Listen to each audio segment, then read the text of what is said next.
Welcome to the 128th season of the Canadian Club Toronto, Canada's Podium. For over a century, this platform has been a gathering place for visionaries, public figures, and decision makers to discuss the most pressing issues of our time. We've been having important discussions and debates around this podium in this country for well over a century. I call this a historic podium of record. Our club's always been a forum for visionaries, public figures, and decision makers to command attention to the issues of our time. The Canadian Club is one of the most important podiums anywhere in the world that a Canadian can speak to, tell Canadians what it is that they think, develop those thoughts. And so I want to thank you for that very, very much. Please join me in thanking our esteemed panelists today. Through our programs and events, including our youth and young leaders programs, our diversity partnerships, our joint events, and our media and social media opportunities, we offer you access to dynamic political, social, and business figures from abroad and right here at home. The platform from which the eloquence of Canada has flowed all of that time, whether it be business, education, politics, sports, arts and culture.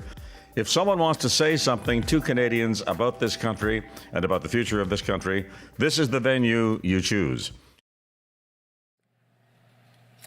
Good morning, everyone. My name is Tanya Van Biesen, President of Canadian Club Toronto and your host. Welcome to those who are joining us online this morning. Our business community is keenly aware of the interconnected challenges shaping Canada's future: energy security, productivity, and the energy transition. These are not abstract concepts. They directly impact our competitiveness and our prosperity of our nation. François Poirier, President and CEO of TC Energy, leads an organization playing a crucial role in addressing these challenges.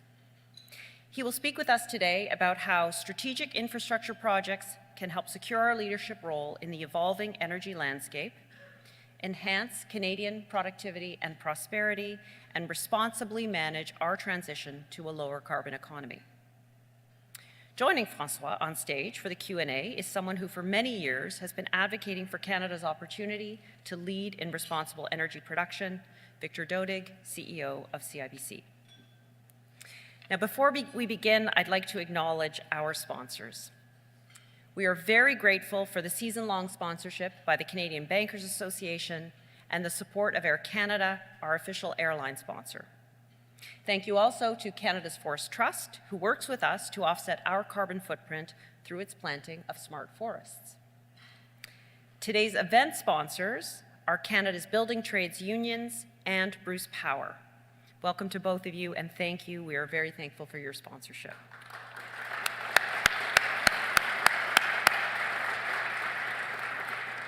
And on that note, at this time, I'd like to call upon Sean Strickland, Executive Director, Canadian Building Trades Unions, to share some remarks and to introduce today's speakers.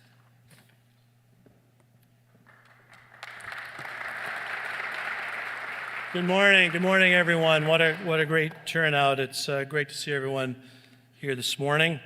I'm Sean Strickland, Executive Director of Canada's Building Trades Unions, and I'm honored to introduce today's speakers for this morning's events.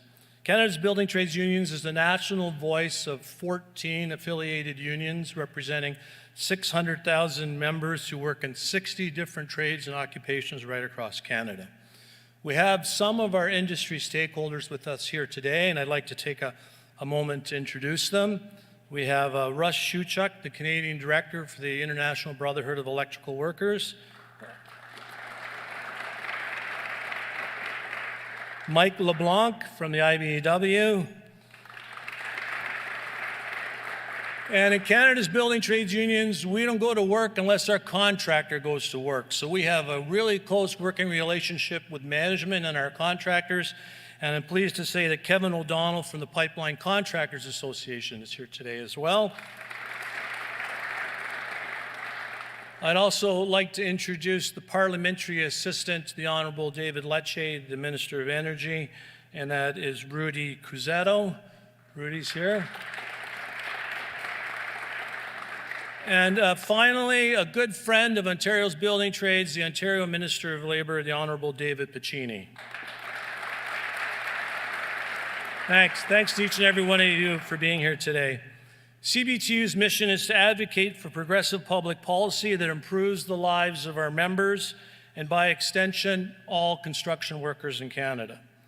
The ongoing and effective development of Canada's energy sector is, of course, crucial to our interests, creating tens of thousands of well-paid skilled trades jobs, driving economic growth, and powering our nation's economy. The work we do in construction and maintenance supports the energy infrastructure that powers our communities, supports our industries, and secures Canada's position as a global energy leader.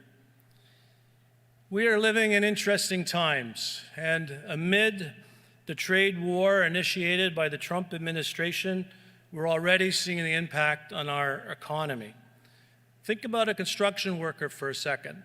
A construction worker goes to a job site knowing that they're going to put themselves out of work, because when that job's done, their job is done. So in the construction industry, our members and workers are always talking about and looking forward to, when is that next job coming?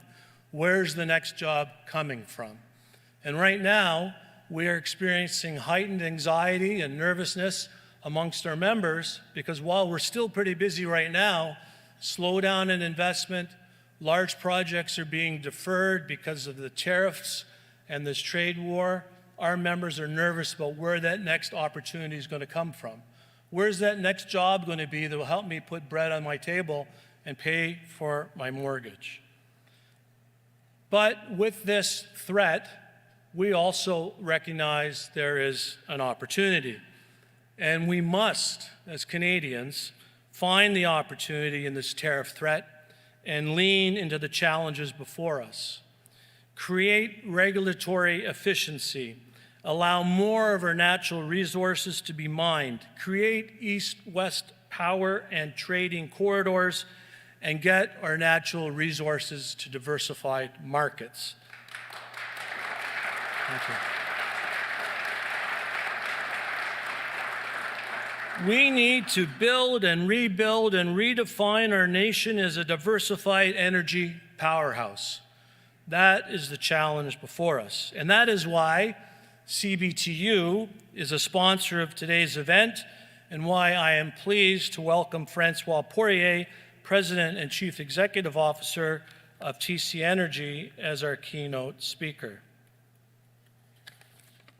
TC Energy is a focused natural gas power and energy solutions company with assets in Canada, the US, and Mexico, and is a pillar of Canada's energy industry, notably contributing to Ontario's power grid with assets like Bruce Power, which supplies nearly 30% of the province's electricity and thousands of jobs for thousands of our members in the well-paid, unionized skilled trades working today in the nuclear industry at Bruce Power and at Darlington. Francois will share his vision on how we can strengthen Canada's energy industry, bringing not only a deep knowledge of the energy sector, but also collaborative, forward-thinking approach and economic lens that is essential in addressing the challenges we face. His leadership is driving critical energy projects forward, and this energy aligns with the values we hold at CBTU. Investing in the future, creating opportunities for workers, and ensuring that our energy infrastructure can meet the demands of the 21st century. We're also very happy to share that Francois will be joined later by Victor Dodig, President and Chief Executive Officer of CIBC, who will moderate an engaging Q&A session. Ladies and gentlemen, now is the time for collaboration and ambition. We have a generational opportunity before us that must be seized. Let's rebuild, build, and redefine Canada as an energy superpower. Please join me in welcoming François Poirier, President and CEO of TC Energy, to the stage.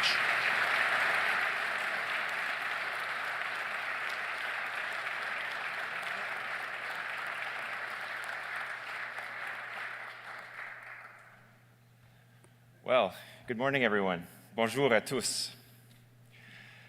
It's nice to be here, and thank you to the Canadian Club of Toronto for having me, and thank you, Sean, for your introduction, and to the Canada's Building Trades Union and Bruce Power for sponsoring this event. You know, the last time I delivered a keynote in Toronto was 2015. Stephen Harper was Prime Minister. Kathleen Wynne was Premier. John Tory was the Mayor. And some long shot named Donald Trump was running for president. And guess what? I was here advocating for energy independence from the United States through pipelines.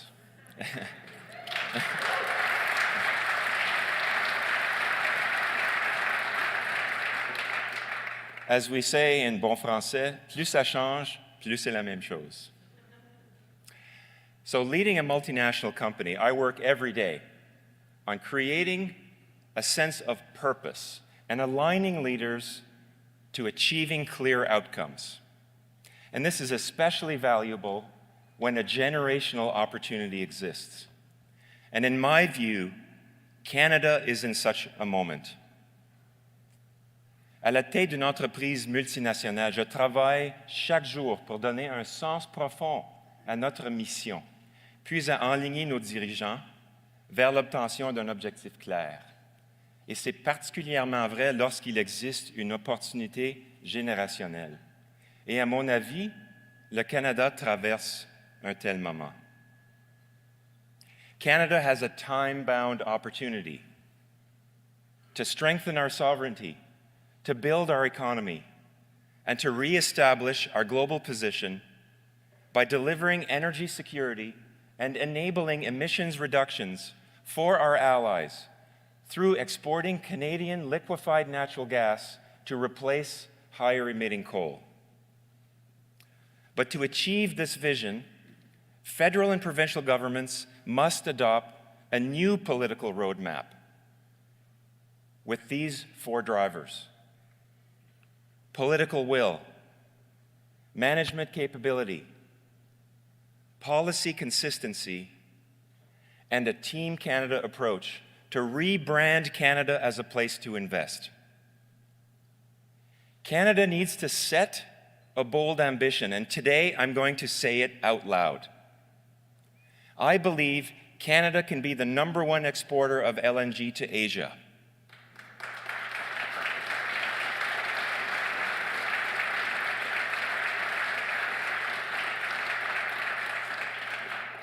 Je crois que nous pouvons être le plus grand exportateur de GNL vers l'Asie. We have the supply. We have a transportation cost advantage.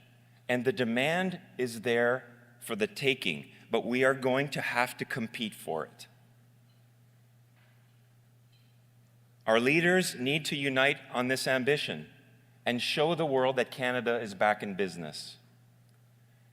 The threat of tariffs has exposed flaws in our economy, and the question is, do we regress or do we seize the opportunity that the world has put in front of us? Canada has a choice to make, and in my view, it's a clear choice. It's between continuing the status quo or embracing a bold ambition. And we've made this choice before. Let's take a lesson from history. My company's roots are deep in Canada's economic fabric. TC Energy emerged from a bold vision. The Trans-Canada Pipeline, a natural gas pipeline crossing more than 3,500 kilometers, bringing Western Canadian gas to provinces in the east. The year was 1951, and Canada's population was booming, and energy shortages were becoming a problem. The country needed to supply its own energy. Now, ironically, we had a choice between running the pipeline down through the US, which was technically simpler, or running the pipeline entirely across Canada and through the complex Canadian Shield. And our founders decided to build it across Canada. In fact, Member of Parliament Carl Nickel described the decision as, I quote, "denial of economic sense in favor of nationalism." Nationalism. So that year, Trans-Canada Pipelines was incorporated through an act of Parliament, thanks to the leadership of Minister of Trade and Commerce, C.D. Howe. And when our founders first envisioned connecting Canada through energy infrastructure, they weren't just building a pipeline. They were uniting Eastern and Western Canada. And to do this, C.D. Howe implemented a political roadmap. And decades later, TC Energy owns an integrated system that spans across all of North America. And to this day, Trans-Canada Pipeline continues to deliver energy for millions of Canadians. So fast forward to today. Canada is energy rich and has the potential to be an energy superpower. From my perch, energy is not just a sector of the economy. Energy is the economy. You cannot have an economic plan without an energy plan. You cannot move Canada forward by holding energy back. In 2023, energy contributed 10.3%, or $279 billion of Canada's GDP. And to offer some perspective, should we achieve this ambitious goal of becoming the largest exporter of LNG to Asia, this would increase Canada's GDP annually by up to $75 billion. Energy is a source of strength and Canada's most significant form of geopolitical hard power. It gives us clout in the world. Energy is our opportunity and we need to seize it. So how do we do that? There are 4 drivers to the modern political roadmap. And the first is political will. We need to make investment in energy a priority. And that starts with thinking big and being bold. 15 years ago, Canada was at the starting blocks with the US in pursuing LNG exports. At one point, Canada had 18 proposed LNG projects off the west coast of Canada. We had the opportunity then to be number 1, and now we're playing catch-up. Canada today is commissioning its first LNG facility, while the US, well, they've become the largest exporter in the world. Even with the projects currently proposed today off the west coast of BC, we have the potential for so much more. And some think our current trajectory, which would make us the 5th largest exporter of LNG, is good enough. I don't want to be good enough. I want Canada to be the best we can be. Now, we're very fortunate because through geopolitical events and accelerated energy demand growth, that opportunity from 15 years ago has come back around for us to chase. But why should we even care about LNG? Well, it's because LNG is the single largest investment opportunity in Canada to create wealth and also to reduce global emissions. Take the $40 billion LNG Canada facility and associated Coastal GasLink pipeline. This is the largest completed private sector investment in Canadian history. Imagine what 3 to 4 times that investment could mean to Canada. What could bringing another $160 billion of investment to Canada mean for the country as a whole, both in terms of economic growth and contributing to reducing global emissions? Asian consumption of coal has tripled over the last 30 years, and it's increased 20% over the last decade. Asia makes up 80% of total global consumption of coal today, and displacing just 10% of Asia's coal consumption with our natural gas will offset 340 million tons of emissions annually, and that is half of Canada's entire total emissions. Now, I mentioned earlier that this is a time-bound opportunity. make no mistake, this is a race. This is a race. I'm asked each day to deploy our limited capital between investment opportunities in Canada, the US, and Mexico. And how do we make those choices? I can tell you, other jurisdictions are not questioning energy's role in society. They are not slowing down. Our neighbors in the US and Mexico are surging ahead, offering a more attractive investment environment. But this isn't just about economic growth. It's about diversifying our energy exports to secure our future and reduce our reliance on one trading partner. Currently, 99% of natural gas exports go to the US. So I ask you this: is Canada truly economically sovereign if a single country's tariffs can upend our prosperity? Le Canada est-il véritablement souverain économiquement si les tarifs douaniers d'un seul pays peuvent compromettre notre prospérité?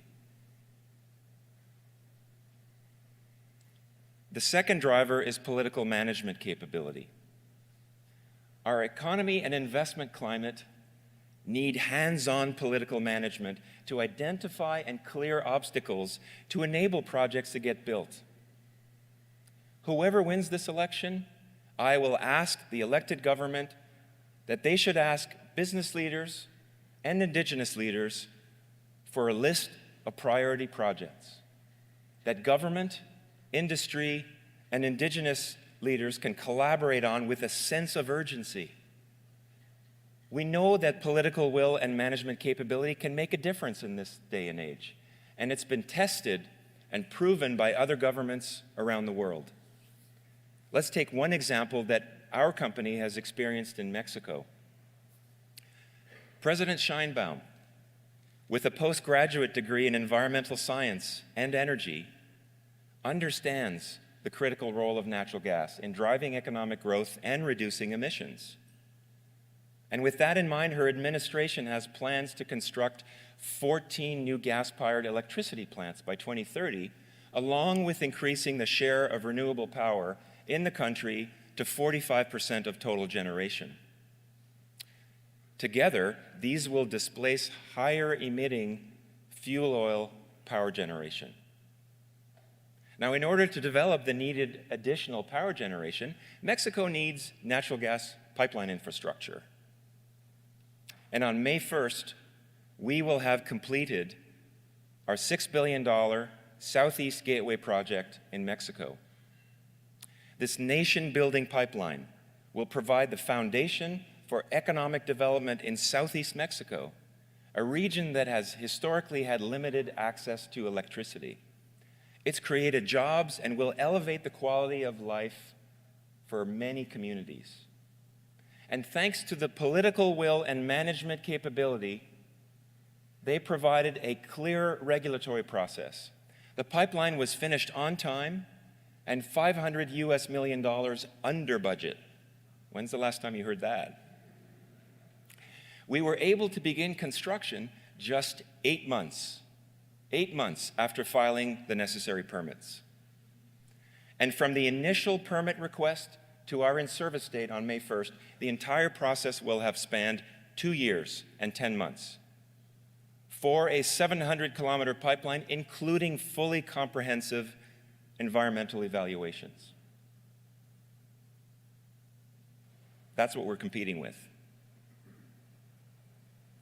Let's now talk about the third driver, which is policy consistency. Where we stand today, building anything of scale in Canada takes time. Sometimes longer than an election cycle. Often, our experience has been that the permitting process takes 2 to 4 times as long as constructing the actual project.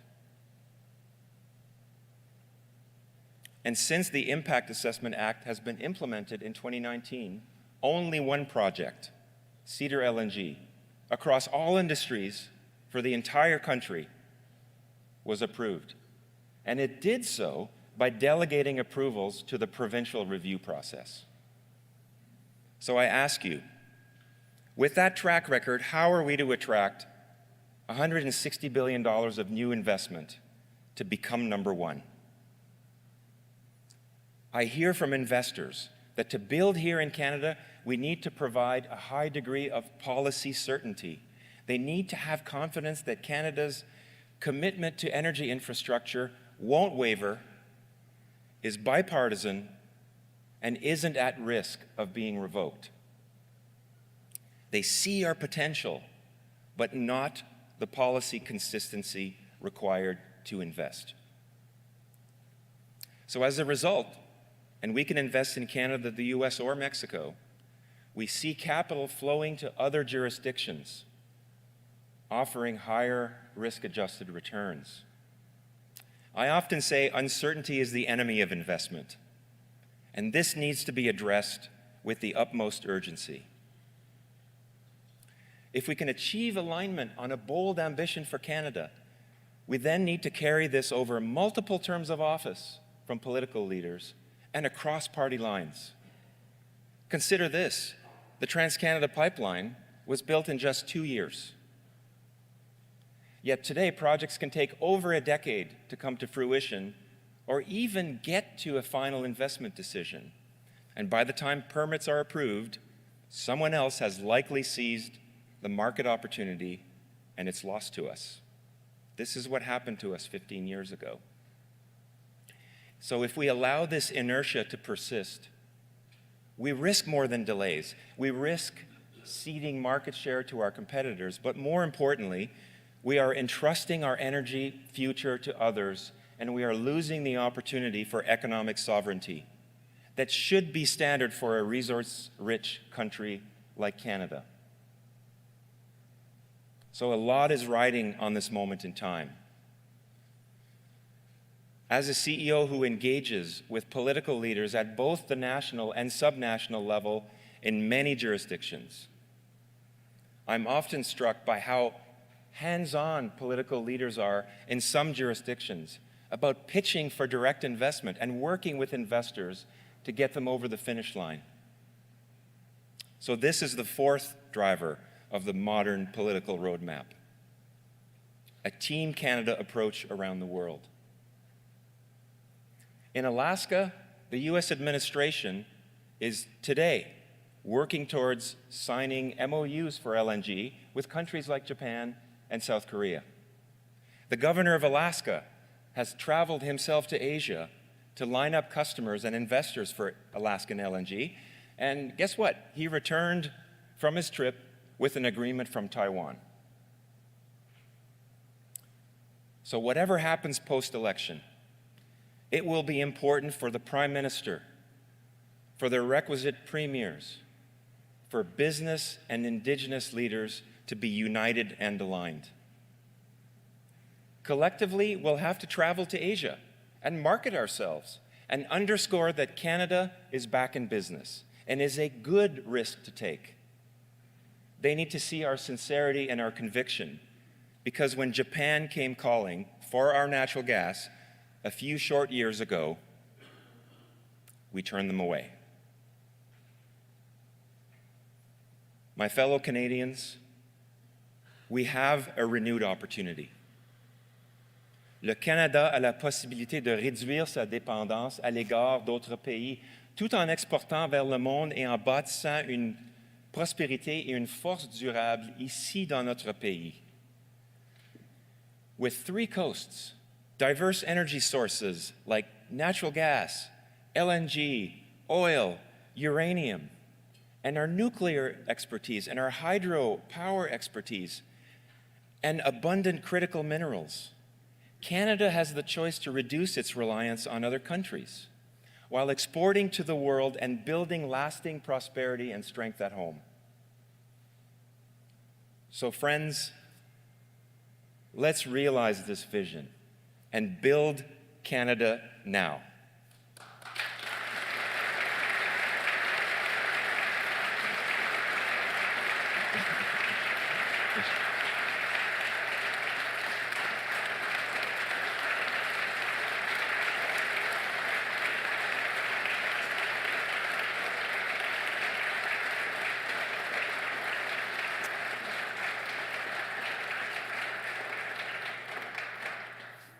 I guess I should have finished on that line, boy. That would have been a real humdinger.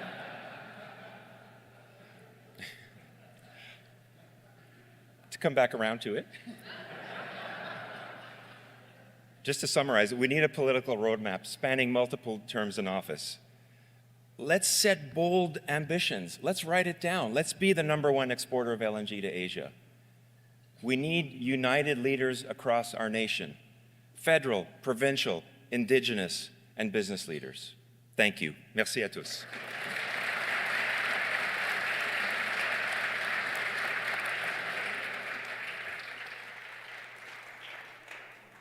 Nothing like getting whipped into a lather at a Canadian Club breakfast.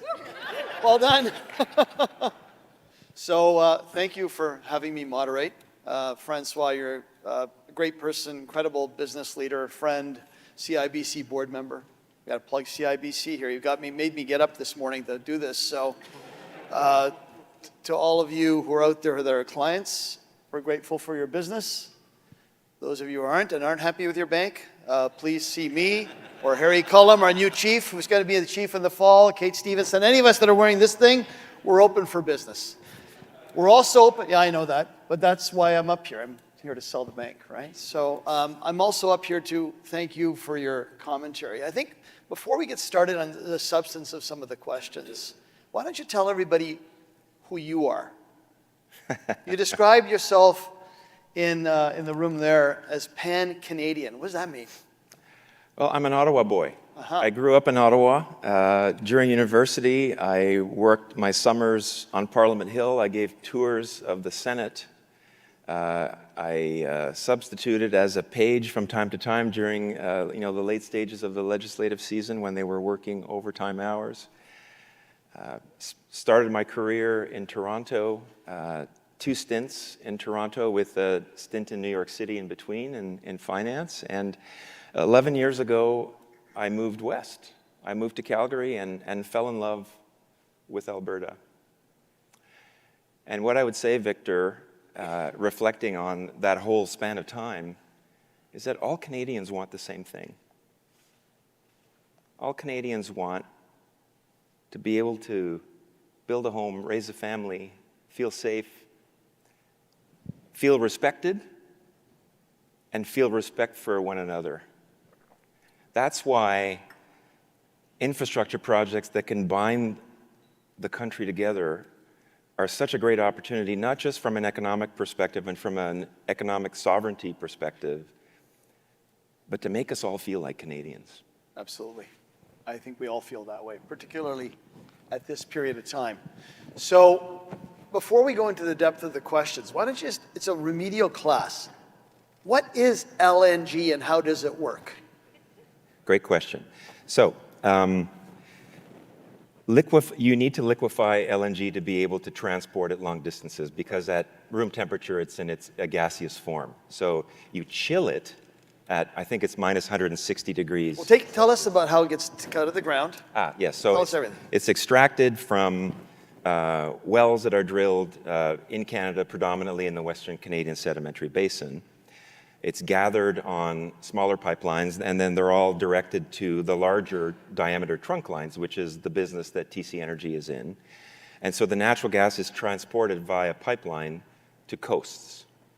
Being waterborne, as they say, is the methods or the means by which liquefied natural gas is exported around the world. And LNG is a relatively recent phenomenon over the last 25 to 30 years. And before then, natural gas was a regional, if you will, commodity.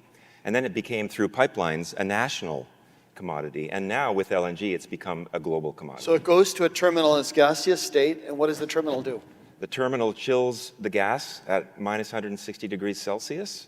It turns into liquid form. It is then stored or transported directly into a ship. Special kinds of ships? Special kind of ship that keeps the temperature at minus 160, and then it's transported to another jurisdiction where they have what's called a regasification facility, where the reverse process takes place. The gas is warmed up from minus 160 to room temperature, then it goes into their own pipeline network for distribution. And many countries around the world are not as fortunate as Canada. They don't have indigenous production. Right. We don't know what it feels like to be totally reliant on other countries for their energy. It's true. It's well said. So that helped. I bet you many of you didn't know that, right? How does it all work? So you made a speech here, you said, almost a decade ago. You're making a speech today, a decade later. What's your speech going to say 10 years from now? It's going to say that we're #1 in LNG exports to Asia. Okay.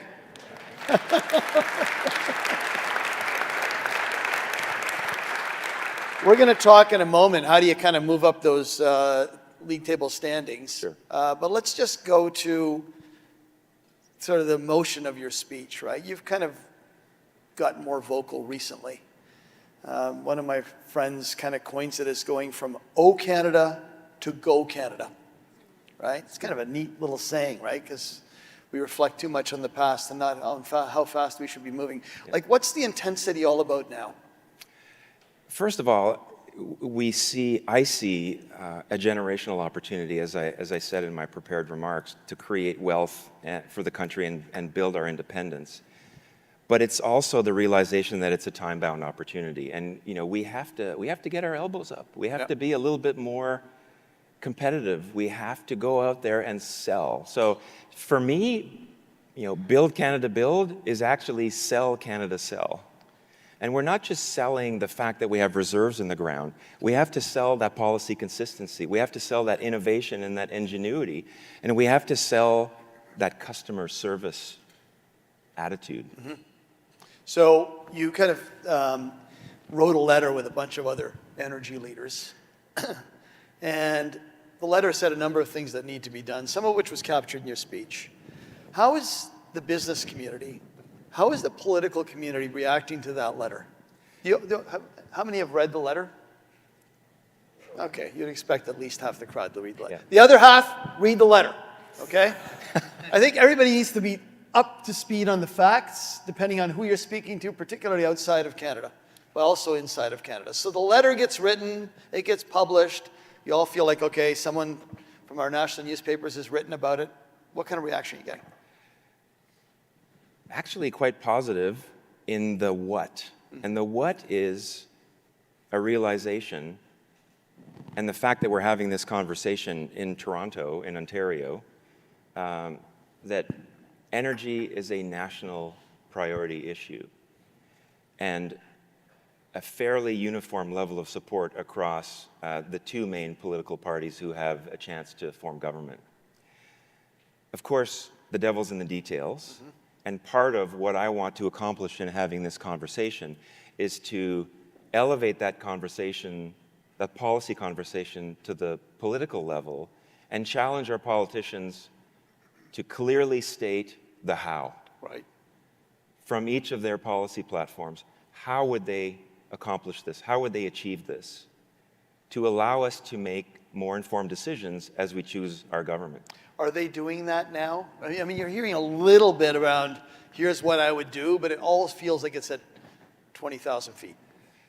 It's a little hard for me to judge because I live in the detail, right, all day. But I would say we are still a little bit short on detail. And, I would ask, our friends in the media, I would ask those moderating the debates that are about to come to press for that detail.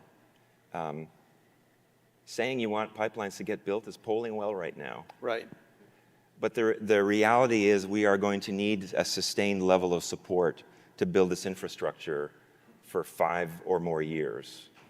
And so we need a government who is going to sustain that momentum and can build alliances. This should be, as I said, a bipartisan issue or a nonpartisan issue. And to reach across to provincial leaders and to Indigenous leaders, who are critical, by the way. Indigenous leaders need to be part of this solution from day one, not after the regulatory filing has been made and consultation. Designing and building projects around the table as partners. That's how you speed up the process. Do they have the money? Well, all levels of government are developing programs to provide equity loans for them to proceed. So I don't see actually money being the issue. I think we need to make sure that we're designing projects properly in respect of traditional histories, and you do that best and more quickly if everyone's around the table from the get-go. Right. And have their attitudes amongst the First Nations changed in terms of getting things done? Have you noticed that? I have. Cedar LNG was really a really important milestone. Crystal Smith, who's the chief of the Haisla Nation, is an amazing leader. To put a little bit of a plug, along with Karen, she's on TC Energy's Indigenous Advisory Council now. We set up the council to give our company advice on our own reconciliation journey.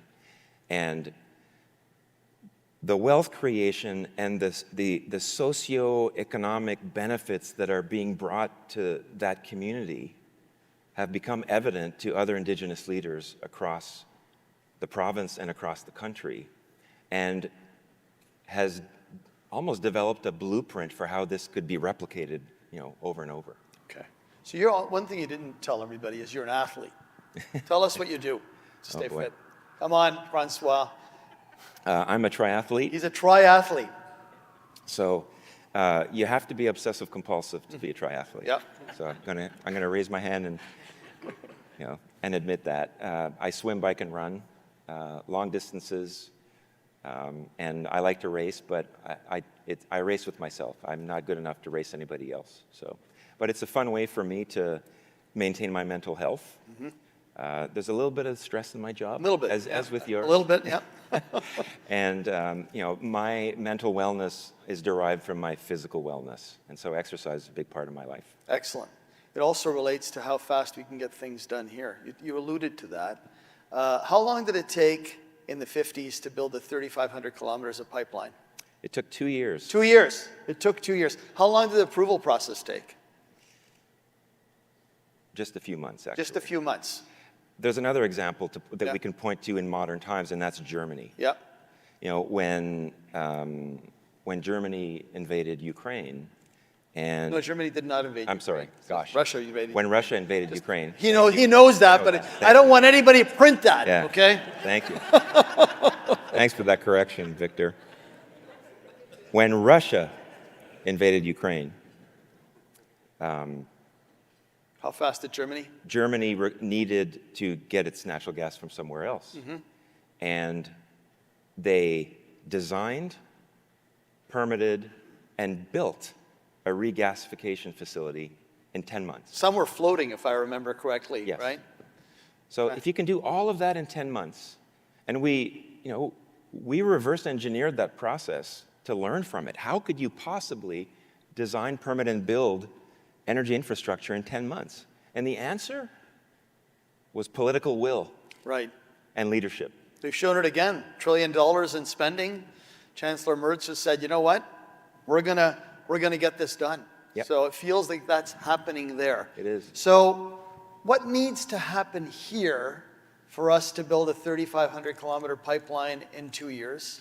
Or, for that matter, in the 1880s, a national railroad in 4 years that was paid off 4 years later.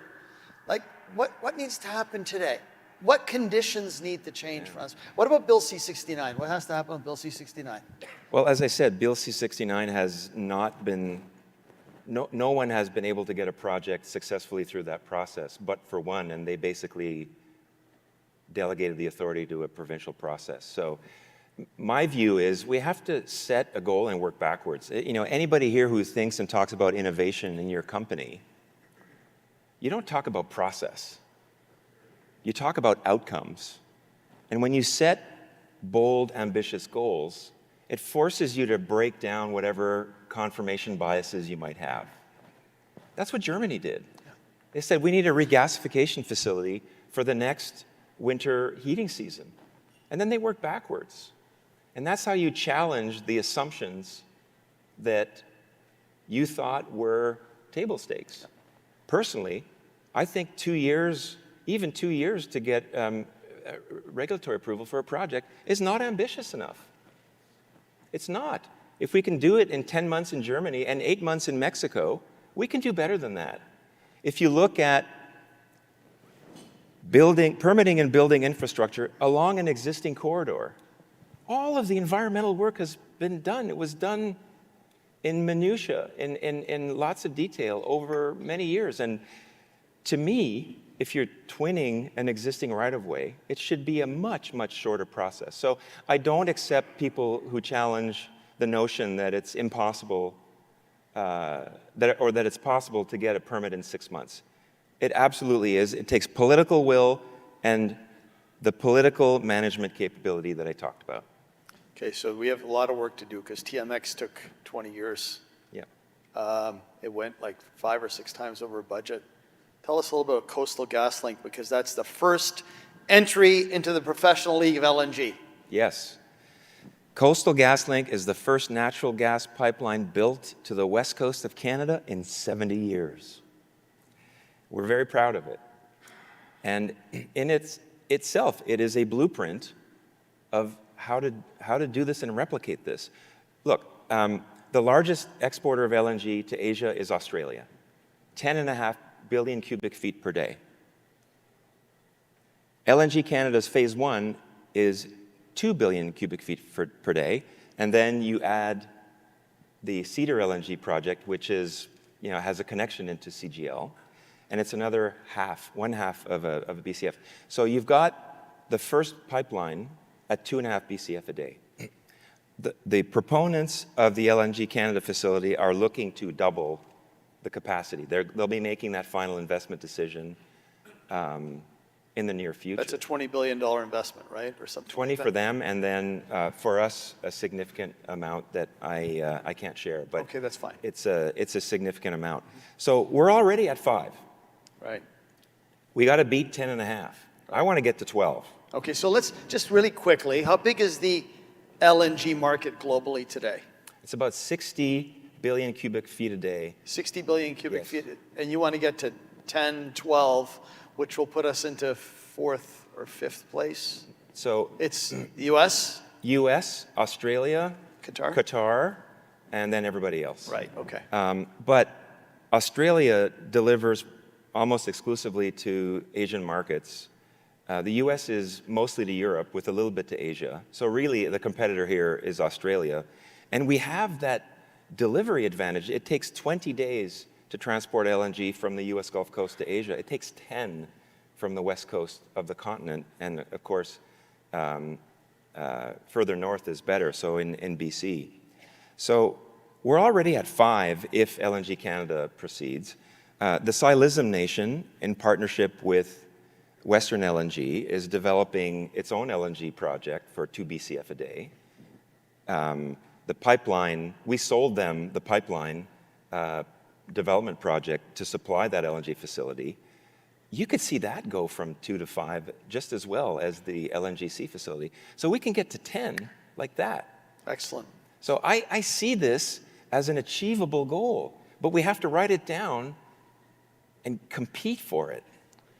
Now, last question for you. Do you believe in climate change? I do. Do you believe in the Paris Accords? I do. Do you think we can reconcile everything that you want to do with our commitments? Absolutely. But I want to make, excuse me, an important point here. The Paris Accord was important in many respects. It brought emissions reductions as an important issue across the entire world. And it brought a plan and goal setting for nations to achieve.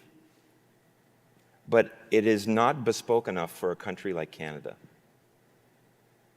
It is the sum of national emission limits or national emission targets when climate change is a global phenomenon. Greenhouse gases don't stop at borders. So if Canada is responsible for 1.5% of global emissions, but we can help reduce the other 98.5%, why do we have a national limit that's preventing us from doing that? You mentioned that in your speech. Right. And so when the 14 energy CEOs wrote the letter to all political parties, and we talked about removing the emissions cap on the oil and gas industry. It's not because we want to dismiss the importance of emissions. It's because the emissions cap is designed for us to achieve our emission targets in Canada, but it actually prevents us from helping other countries achieve theirs with more offset than what we create by helping them.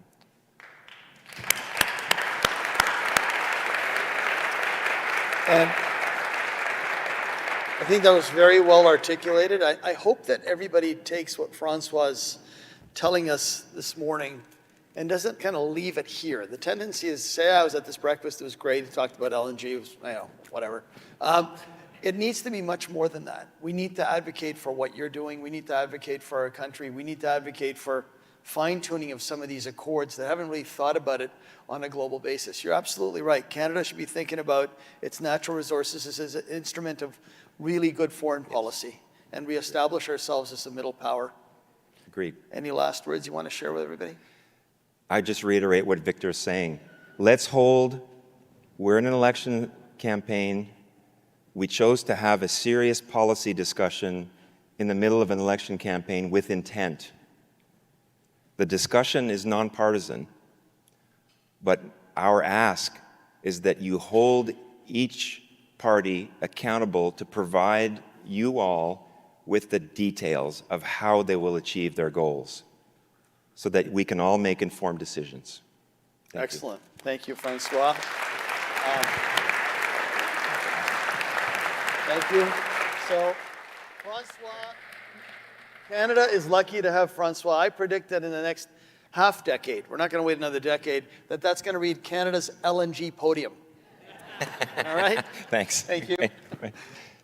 Thank you very much for a great conversation. Let's give him another round of applause.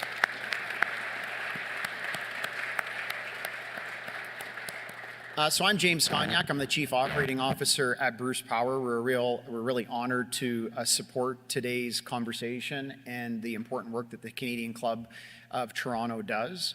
As Francois mentioned, we produce over a third of Ontario's electricity. We're one of the world's largest producers of life-saving medical isotopes.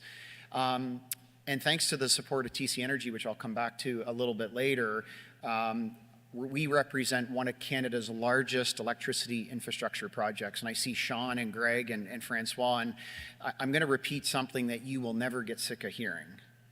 And that is we are 10 years into our 18-year life extension project, and we are on time and on budget. So let's give that a round of applause. I do want to thank Canada's building trades. It's great that I get up to talk about being on time and on budget, but I'm not installing pressure tubes and feeders and refurbishing our facility. It's the folks from Canada's building trades that are. So not only have they done it on time and on budget, but most importantly, they've done it safely. So let's give the building trades a round of applause for what they've done. I know you're all keen to get on to your next meetings of the day, but I'm a little bit disappointed with Victor's questions, because I was really hoping at the end he would ask the question and we could extend the breakfast 2 hours. How does a nuclear power plant work? So maybe, Victor, we need a different, but I know Francois would be able to walk you through that from his time on our board of directors. Look, there's two thoughts I really want to leave you with from a Bruce Power perspective, and I think it really ties in with what Francois said. You know, there's a lot of economic rules and lessons and analysis out there, but I have a very simple economic lesson that I live by. And anytime I talk to somebody in our plant or a regulator or a politician, what I always say is one rule: nobody spends, nobody works. And I really want to give TC Energy a lot of credit. We will spend $3 billion this year, 95% of it in Canada, by the way. $3 billion this year, 50 cents on every dollar we spend will come from TC Energy. At nuclear power, we may be the cool kid in the class right now. I'm not used to that, by the way. You may have gathered. But TC Energy came in and invested in our plant in 2004, when nuclear was not on the radar. So I always remember my friends who were there when times were tough and you needed allies. We talked about that with the bank as an example. But nobody spends, nobody works, and we have to remember that. So everything has to go back to how do we get people to spend?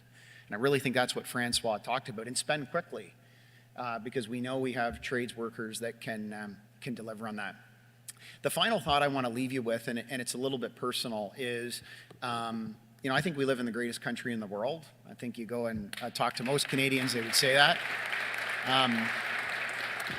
And we can say that without, we can say that with humility, that there's nothing wrong with other people thinking that about their country as well. But what I also reflect on is, I would say I'm tremendously privileged. Grew up in Port Elgin, worked for a great company, have good health care, good infrastructure. We turn our light switch on, electricity comes on, we go to the hospital, we have medical isotopes. We are harvesting the infrastructure in this country that people made bold decisions on 40, 50 years ago. We would not have the Bruce Power site today without what was done in the 1970s and 80s. We wouldn't have the natural gas infrastructure that Francois was talking about from over 70 years ago. So it's our responsibility, and I think you need to really listen carefully to what Francois said, what he indicated in his letter. We have a responsibility to not just keep harvesting what somebody else did. And that's a huge responsibility. If we don't do the things that Francois talked about, 2, 3, 4 generations from now, they will not have the quality of life we have here in Canada. So it's existential. It's not just because there's a debate about tariffs. This was an issue before. Tariffs have provided us, unfortunately, a driver, but also an opportunity to unite around something. So thank you very much for having us. Thank you to Francois and TC Energy for your support. And let's keep fighting for Team Canada. Have a good day.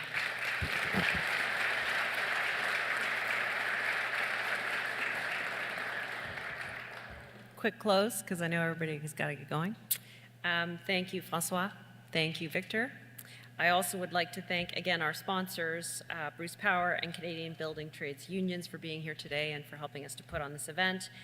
Thank you all for being here today. I would also like to encourage you to visit our website. We have so many great events coming up.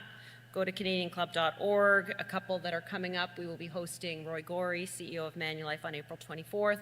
And on April 30th, we're going to have an evening event. So for those who live in Toronto, we're going to have an evening event to talk about how Toronto can get its mojo back, which I think is critical to all of us who live here. As always, I would like to thank our AV supplier, VBC Live, for its consistently strong support of our events. Thank you again all for joining us today, and please enjoy your day.